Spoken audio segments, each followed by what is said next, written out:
అప్పుడు దేవుడు ఏం చేస్తారంటే ఆమెను చూసి అందరికీ భయం. భర్త ఏమో ఇంకేం చేయలేడు, ఆమె ఏం చేస్తే అదే. ఆమెని సవాలు చేయడానికి ఏలియా ప్రవక్తని లేపుతాడనమాట.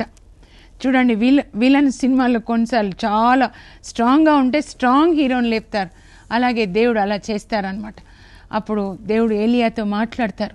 ఇజ్రాయెల్ దేశమంతా మలినమైపోయింది, అందరూ బాలు దేవతల్ని కొలుస్తూ ఉన్నారు. 850 గుళ్ళు, 850 మంది ప్రవక్తలు, బాలు ప్రవక్తలు, అషేరా ప్రవక్తలు, వీళ్ళకి కడుపు మాడితే కానీ దేవుడు గుర్తురాడు అని చెప్పి ఏలియాతో చెప్తాడు. ఏలియాను వెళ్ళి చెప్పు, అహాబ్ రాజు దగ్గరికి వెళ్ళి చెప్పు అంటే ఏలియా వెళ్తాడు. అహాబ్ రాజు కొలువులోనికి వెళ్ళి చెప్తాడు, నేను నిజమైనటువంటి దేవుడు యావే దేవుడను కొలుచు భక్తుడను, దేవుని సన్నిధిలో ఉండువాడను, నేను చెప్పిననే తప్ప ఈ దేశంలో మంచు కానీ వాన కానీ కురియదు అని చెప్తాడు. నల్లటి దుప్పటి కప్పుకొని ఉంటాడు అనమాట. ఈ నక్సల్స్ ఇట్లా ఉంటారు చూడండి, అలా నల్లటి దుప్పటి కప్పుకొని వచ్చి నేను చెప్పిననే తప్ప, నేను ఆజ్ఞాపించిననే తప్ప వానయు మంచు కురదని చెప్తున్నాడు. పిచ్చివాడేమోలే అని పట్టించుకోడు, చెప్పేసి వెళ్ళిపోతాడు ఏలియా. తర్వాత సంవత్సరం అయిపోతుంది, 2 సంవత్సరాలు, 3 సంవత్సరాలు, వర్షం రాదు. అహాబ్ రాజు అంటాడు, ఈ ఏలియా నల్లటి దుప్పటి కప్పుకొని ఉంటాడు, ఎవరైనా తీసుకొని పట్టిస్తే లైవ్ ఆర్ డెడ్ నేను వాళ్ళకి బహుమతి ఇస్తానని ప్రకటిస్తాడు. అందరూ ఏలియా కొరకు ఎదురు చూస్తూ ఉంటారు. 3 సంవత్సరాలు, 3.5 సంవత్సరాలు. కానీ ప్రజలు పాపం అమాయకంగా అలాగే బాలుదేవతల్ని వాళ్ళు కొలుస్తూ ఉంటే దేవునికి బాధ అనిపిస్తుంది. అయ్యో, నా బిడ్డలు ఇలా ఉన్నా కూడా నేను వర్షం ఆపేస్తే వాళ్ళకి ఆకలి అయిపోతుంది, వాళ్ళు చచ్చిపోతారే నా బిడ్డలు, పోనీ వాళ్ళు అలా విగ్రహారాధన చేస్తున్నారని నేను వాళ్ళని ఇలా ఆకలి చావులకి గురి చేయొద్దు, ఎంతైనా నా బిడ్డలు అని మళ్ళీ ఏలియాకి చెప్తాడు. ఏలియా, నువ్వు వెళ్ళి అహాబ్ రాజుతో మాట్లాడు, నువ్వు వెళ్ళి మాట్లాడంటే అలాగే అని అహాబ్ రాజుతో మాట్లాడడానికి ఏలియా వెళ్తుంటే కనబడతాడనమాట. ఆ దారిలోనే అహాబ్ రాజు కనబడినప్పుడు అహాబ్ రాజు గుర్తుపడతాడు. యూ ట్రబుల్ మేకర్, నల్లటి దుప్పటి వేసుకున్నాడు కదా, నువ్వే కదా యూ ట్రబుల్ మేకర్. నేను కాదు trouble maker, you are the trouble maker, నీ పీడ పట్టింది. అహాబ్ రాజు అంటాడు, నీ పీడ పట్టి ఇజ్రాయెల్ దేశానికి వర్షం రావట్లేదు, నువ్వు ఆ రోజు చెప్తే ఏదో పిచ్చివాడు అనుకున్నాను, నేను నా పీడ కాదు నీ పీడ పట్టింది.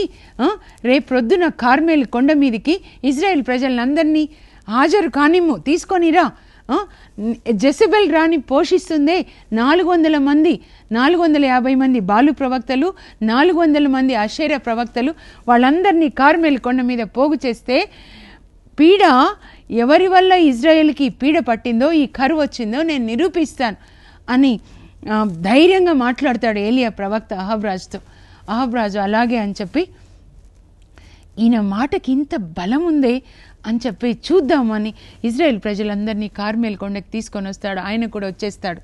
మరి 450 మంది బాలు ప్రవక్తల్ని మాత్రం తీసుకొని వస్తాడు. అప్పుడు ఏలియా ధైర్యంగా మాట్లాడతాడు సింహంలాగా.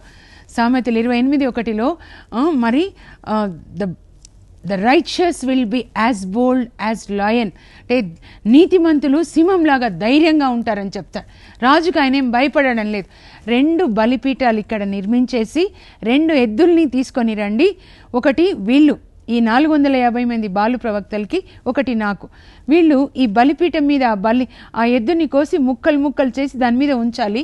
నిప్పు అంటించకుండా వాళ్ళ దేవతకి ప్రార్థించి, బాలు దేవతకి ఈ బలి దహించేసేలాగా చేస్తే ప్రజలందరికీ చెప్తాడు, మీరు ఎన్నాళ్ళని ఇద్దరు దేవుళ్ళని ఆరాధిస్తారు, బాలు దేవుడైతే ఆయనను ఆరాధించండి, మన దేవుడు నిజమైన దేవుడు స్వర్గంలో ఉన్నవాడైతే ఆయనను ఆరాధించండి, ఇటు అటుగా వద్దు అని చెప్పి వీళ్ళతో చెప్తాడు, రాజుతో చెప్తాడు. వీళ్ళు నిప్పు అంటించకుండా బలికి వాళ్ళ దేవతని ప్రార్థించి, వాళ్ళ దేవత నిప్పు పంపించమని ప్రార్థిస్తే నిప్పు పంపిస్తే బాలు దేవతనే దేవత.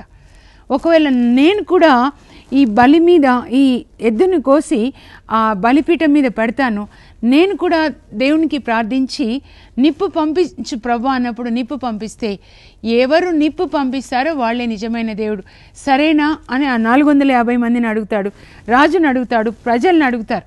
ఎట్టంటే అటు కాదు, మీరు చూస్తున్నారా సరేనా అంటే సరే అంటారు ప్రజలు కూడా. అప్పుడు వాళ్ళకి చెప్తాడు, ముందు మీరే చేయండి ఆ పని, మీరు 450 మంది ఉన్నారు కదా. అప్పుడు వాళ్ళు బలిపీఠాన్ని నిర్మించి ఆ బలిపీఠం మీద ఆ ఎద్దుని కోసేసి ఆ బలిపీఠం చుట్టూ తిరుగుతూ బాలుదేవత అగ్ని పంపించు, ఈ బలిని దహించివేయి అని తిరుగుతూ ఉంటారు. ఉదయాన్నే మొదలు పెడతారు 6 గంటలకి. ఏలియా సవాల్ చేస్తాడు, పాపం నిద్రపోతున్నాడేమో, మీ దేవుడికి వచ్చి పెద్దగా పిలిస్తే వస్తాడు, పిలవండి పాపం నిద్ర మత్తుపోతుందని. ఎగతాళి చేస్తే ఇంకా పెద్దగా పిలుస్తారు. అయ్యో మా రక్తం ఇచ్చేస్తాము, బాలుదేవత అగ్ని పంపించంటే వాళ్ళు అలసిపోతారు, చెమట వస్తుంది, రక్తం పోతుంది. సాయంకాలం మరి బలి అర్పించే సమయం అయిపోతుంది, 3 గంటలు రాదు. నిప్పు పంపించడం జరగదు, బాలుదేవత రానే రాదు. అన్ని దేవతల్ని, అన్య శక్తులు, చీకటి శక్తుల్ని కార్మేలు కొండ మీద బంధించేస్తాడు, ఏ శక్తి కూడా పనిచేయకుండాను గాక. అందుకే బాలుదేవత బంధించబడి అక్కడ అగ్ని రావడానికి అక్కడ అవకాశం లేకుండా పోయింది. లేకపోతే బాలుదేవత ఎవరంటే అగ్నిదేవుడు అన్నమాట. నిజానికి ఇలా ఉంటాడు. ఆ అగ్ని ఇనుములతో చేసి లోపల అగ్ని వేసి వాళ్ళ అగ్ని చుట్టూ, ఆ దేవత చుట్టూ డాన్స్లు వేసి మరి నాట్యం వేసి కామపిచాచులు వస్తే వాళ్ళ పిల్లల్ని అగ్నిలో బలిగా దహించి దారి తప్పి ప్రవర్తిస్తారనమాట. అలా చేస్తూ ఉన్నారు ప్రజలు. అప్పుడు చెప్తారు, మీ కాపండి, మీకు ఇచ్చిన టైం అయిపోయిందని. అప్పుడు ప్రార్థిస్తాడనమాట. 1 రాజులు 18:36లో ఏలియా ప్రార్థిస్తాడు, అబ్రహాము, ఇస్సాకు, యాకోబుల దేవా, ఇదిగో నీవే నిజమైన దేవుడని ప్రజలు తెలుసుకోవాలి. నేను ఇప్పటి వరకు ఏం చేశాను అది నా సొంతగా చేయలేదు, నువ్వు చెప్తేనే చేశాను అని తెలుసుకోవడానికి నువ్వు నిప్పు పంపించు ప్రభువా, వీళ్ళు నీ వైపు తిరుగుతారు.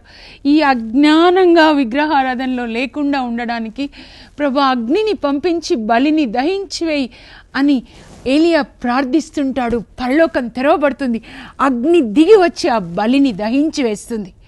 అప్పుడు మా దేవుడు, ఏలియా దేవుడు, మా దేవుడే నిజమైన దేవుడు అని ప్రజలందరూ, ఇజ్రాయేలు దేవుడు నిజమైన దేవుడు, నిప్పుని పంపించిన దేవుడు అని ప్రజలందరూ కూడా సాష్టాంగపడి దేవునికి ఆరాధన నమస్కరిస్తారు.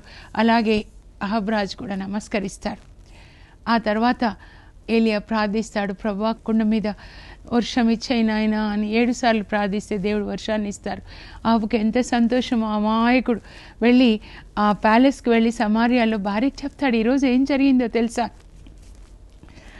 అయితే అక్కడ మరి అగ్ని వచ్చిన తర్వాత ఈ బాలుదేవతలు 450 మంది బాలు ప్రవక్తలు పారిపోతుంటే ఏలియా చెప్తారు, ఒక్కరిని కూడా పారిపోనివ్వకండి, పారిపోతే మళ్ళీ విగ్రహారాధనకి ప్రేరేపిస్తారు ప్రజలు, పట్టుకోండి అని వాళ్ళందరినీ పట్టుకొని కింద వాగు దగ్గర తీసుకెళ్ళి 450 మందిని చంపేస్తాడు.